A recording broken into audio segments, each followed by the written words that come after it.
1절에 보니까 왕이 하만과 함께 또 왕후 에스더의 잔치에 가니라. 왕이 이 둘째 날 잔치에 술을 마실 때 다시 에스더에게 물어 이르되 왕후 에스더여, 그대의 소청이 무엇이냐? 곧 허락하겠노라. 그대의 요구가 무엇이냐?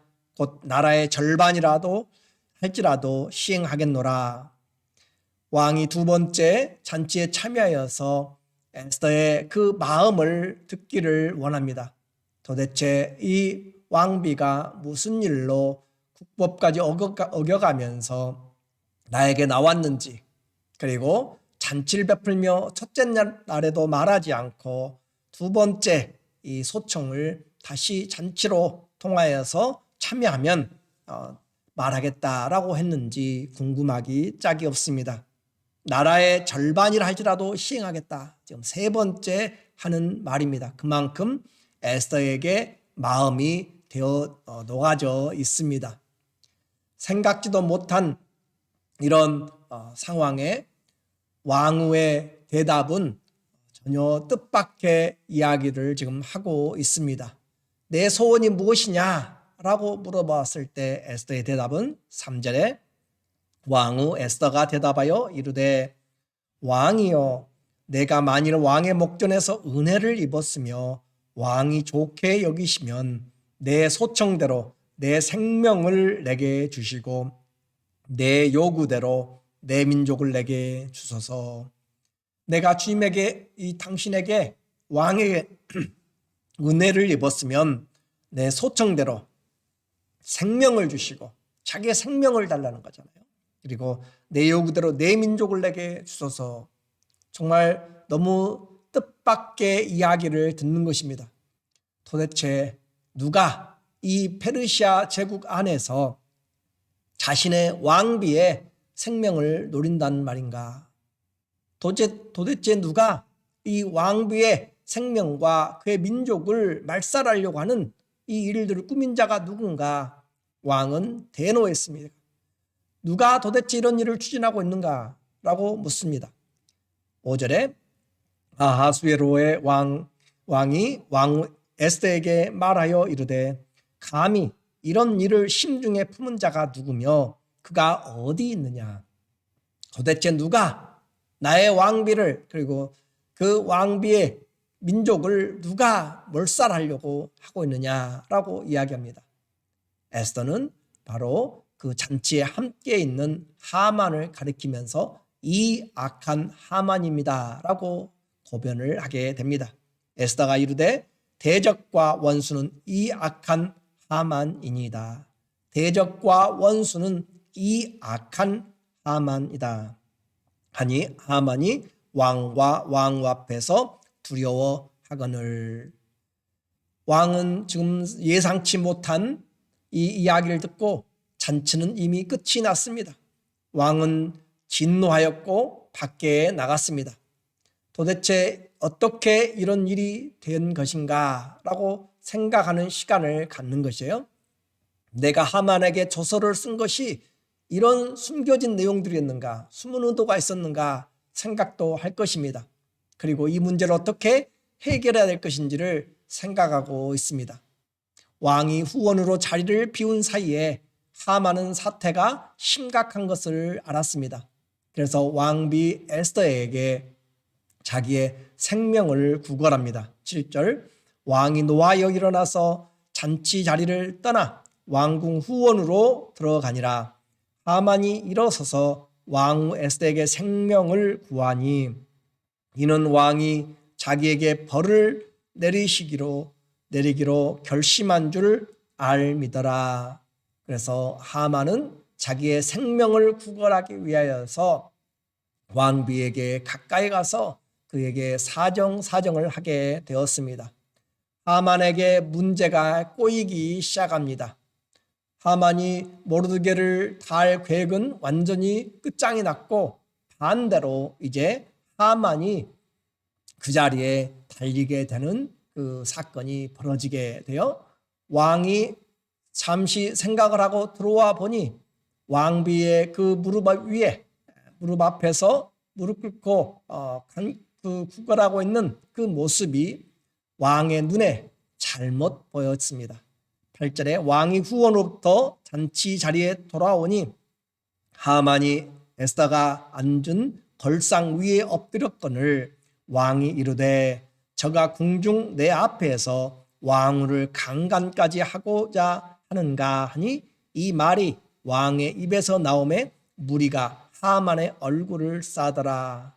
그래서 뜻하지 않게 하만은 자기의 생명을 구걸할 모양으로 이 에스더가 있는 그 걸상 가까이 올라가서 그렇게 사정을 했는데 그것이 왕의 눈에 오해의 소지가 있었고 결국 그 말이 나오자 이 하만의 얼굴을 쌌다, 보자기로 쌌다, 데려갔다라고 하는 그런 뜻입니다. 그렇게 해서 하만은 결국 모르드게를 세울 장대 위에 자기 자신이 달리게 되었습니다. 왕을 모신 내시 중에 하르보나가 왕에게 아뢰되 왕을 위하여 충성된 말로 고발한 모르드게를 달고자 하여 하만이 높이가 50규빗 되는 나무를 준비하였는데 이제 그 나무가 하만의 집에 섰나이다. 왕이 이르되 하만을 그 나무에 달라 하매 모르드게를 매달려고 한 나무에 하만을 다니 왕의 노가 그치니라. 이렇게 해서 그 하만이 계획했던 것과는 전혀 다르게 자기 자신이 그 자리에 매달리게 되었습니다. 우리는 이것을 사필귀정이라고 이야기를 합니다. 서로 이 땅에서 문제가 해결되지 않고 공의가 정의가 실현되지 않더라도 우리는 하나님이 선하신 분이요 공의로우신 분이란 것을 우리는 잊지 말아야 됩니다. 아벨이 억울한 죽음을 당하였을 때도 땅이 그의 핏소리를 가지고 하나님께 호소합니다. 하나님은 결코 우리의 죄에 대해서 그냥 놔두지 않고 반드시 죄에 대한 징벌을 하게 됩니다. 그래서 그 죄의 징벌의 결국이 우리를 구원하시기 위한 십자가에서의 예수님의 죽음으로 되어진 것입니다. 악이 비록 성하고 또 그렇게 크게 퍼지고 세상이 모든 권력자들에 의해서 되어지는 것 같아도 하나님의 진리는 더욱 강하고 그 진리가 승리하게 됩니다. 우리의 억울함 하나님이 갚아주신다는 것을 우리는 알아야 됩니다. 우리의 원수 갚는 것은 하나님의 손에 있습니다. 그래서 하나님이 끝까지 우리의 삶을 살펴주실 것을 바라보고 믿음을 따라가면서 그분의 말씀 안에서 순종해 나가는 것입니다. 내 손으로 원수 갚는 것이 아니라 하나님이 갚아주시고 다윗이 자기의 생명을 쫓아서 10여 년이 넘도록 쫓아다닌 그 사울을 자기에게 기회가 왔을 때 죽이지 아니하고 2번씩이나 살려준 것은 하나님의 말씀이 자기의 원수 갚는 것보다 더 중요했기 때문에 그렇습니다. 나의 신상의 그런 안전보다 하나님의 말씀을 더 중요하게 생각하는 사람. 그래서 다윗은 내 마음에 합한 자라라고 한 것처럼 오늘 우리의 인생에 억울한 것, 힘든 것이 많이 있을지라도 하나님은 반드시 공의로우신 분은 우리를 살피시고 우리를 향하여서 이 일을 하시기 때문에 말씀에 순종하면서 주님의 마음에 합한 자가 되면 주님이 이 일을 행하십니다. 인생을 역전시키시는 하나님, 그렇게 두려울 것이 없고 신하들의 왕으로 군림하면서 온 땅을 주름잡던 하만의 계획이 그냥 하루아침에 물거품이 되고 사라져 버렸습니다. 에스더서에는 하나님의 그 단어가 한 번도 나오지 않지만 그 모든 배경에 하나님이 간섭하고 계심을 우리에게 보여주고 있습니다. 하나님의 역사하심과 섭리가 그 모든 이야기의 배경에서 준비되고 있는 것이에요. 우리는 우리의 인생 내일을 모른다고 했습니다. 오늘과 내일을 모릅니다. 그러므로 시작과 끝이 되신 예수님 앞에서 그분의 도우심을 바라고 끝까지 인도하심 속에서 주님이 기뻐하신 일이 무엇인지를 매일매일 우리는 바라봐야 됩니다. 주님이 맡기신 일을 우리가 감당하는 것, 주님의 선하신 도구가 되는 것, 우리는 끝까지 주님 앞에서 하나님의 손길이 우리를 통하여서 나타나도록 그렇게 해야 됩니다. 하나님의 손길은 유다 예루살렘에만 있는 것이 아니라 이방 한가운데 지금 이 페르시아 제국 안에서도 하나님은 주권을 가지고 행사하시고 계십니다. 이 땅은 하나님의 발등상이고 하나님이 일을 행하십니다. 성경은 처음부터 끝까지 일관된 가르침을 우리에게 전파해주고 있습니다. 대저 의인의 길은 하나님이 인정하시나 악인의 길은 망하리로다. 그래요. 의인은 하나님의 말씀을 따르는 자입니다. 그리고 두 마음을 품지 않고 끝까지 주님을 섬기며 나가는 사람입니다. 하나님 앞에 그 믿음을 가지고 나갈 때 주님께서 그 믿음대로 은혜를 베푸시고 그 뜻을 이루어 주십니다. 그러나 하나님의 말씀을 마음에 두지 않고 행하는 인생의 계획을 세우는 자들은 모두 무너지게 됩니다. 앞이 자기의 손에 있는 것 같았어요. 모든 걸 세우고 나무를 깎아 만들고 모든 것이 다 자기 손에 있는 것 같지만 결코 그렇지 않습니다. 하나님의 손이 역사를 주관하십니다.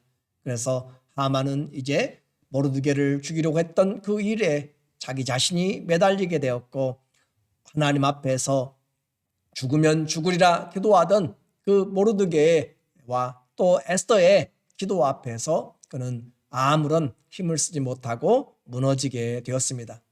악은 결코 선을 이기지 못합니다. 또 교만한 자는 반드시 패망하게 됩니다. 하나님 앞에서 주님이 인정하시는 길, 의인의 길입니다. 지금 잘 나가고 권세가 있고 무엇을 한다고 악인의 형통함을 부러워하지 마십시오. 악인은 여름날 들풀처럼 잠시 있다가 곧 사라져 버릴 것들입니다. 생장이 빠른 것 같고 번성이 빠른 것 같지만 그러나 그것은 금방 사라져 버릴 것입니다. 그러나 의인은 늙어도 결실합니다. 시편 90편 12절에 의인은 종려나무같이 번성하며 레바논의 백향목같이 성장하리로다. 이는 여호와의 집에 심겼으며 우리 하나님의 뜰 안에서 번성하리로다. 그는 늙어도 여전히 결실하며 진액이 풍족하고 빛이 청청하니 여호와의 정직하심을 나타내고 우리는 여호와는 나의 반석이라 라고 그렇게 고백할 수가 있습니다. 세상에서 가장 귀한 것은 생명을 살리는 구원입니다. 무엇을 위해서 내가 지금 살아가고 있는가? 나 자신의 생명이 아니라 에스더는 자기가 자신의 생명을 내어놓고 백성들의 목숨을 구하기 위하여서 왕비의 자리보다 사형 선고받은 백성들을 구원하기 위해서 자기 자신이 죽으면 죽으리라 그렇게 사망의 그늘을 통과했습니다. 주님께서 우리를 살리시기 위하여서 생명을 내어놓은 것과 같은 예표인 것입니다. 하나님은 우리에게 말씀하십니다. 선은 반드시 승리하게 되고 진리는 아무도 무너뜨리지 못합니다. 그리고 하나님이 그 진리 되십니다. 어제나 오늘이나 영원토록 변치 아니하시는 예수님이 우리의 주님이 되셨습니다.